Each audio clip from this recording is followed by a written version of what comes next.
Thank you very much for your talk. I don't know if you're familiar with the works of Nassim Taleb. I'm reasonably familiar with them. So I think it's fair to say that he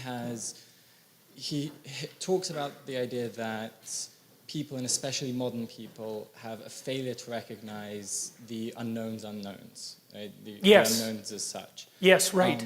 That's a good way of thinking about it. Can you move the mic up a bit so that people can hear you a little better? Thanks. Can you hear me now? Yes. Okay.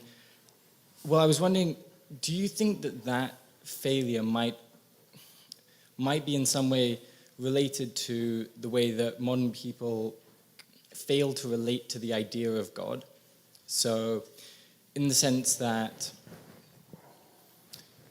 people can't really grapple with the notion of God, right? Like, as much as you can give a rational argument for it, you can't feel God in the way that perhaps a more religious person or a more an older person might have felt God. Do you think that inability to recognize the unknown unknowns might play into that?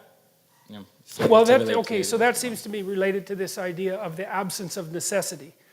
So, something like that is that, because I think that what you're making a claim, maybe tell me if I've got it wrong, that if you're sheltered too much, then it also separates you from anything that's divine.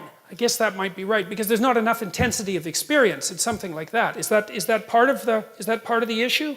It might be more related to the idea of like realizing the absolute infinitude of what you don't know, like the mysterium tremendum, like that kind of.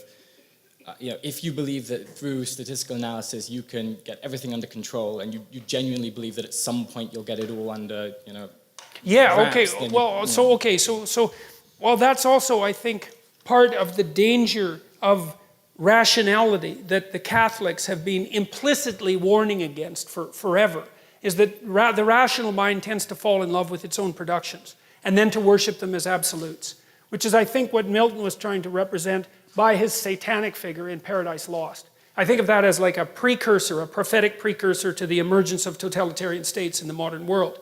And so, yeah, I think that you can believe that what you know is sufficient to banish permanently what you don't know. And I do think that does, paradoxically, although you'd think that would make you secure, it also does destroy your relationship with the spirit that might help you deal with what it is that you really don't know, with the unknown unknowns.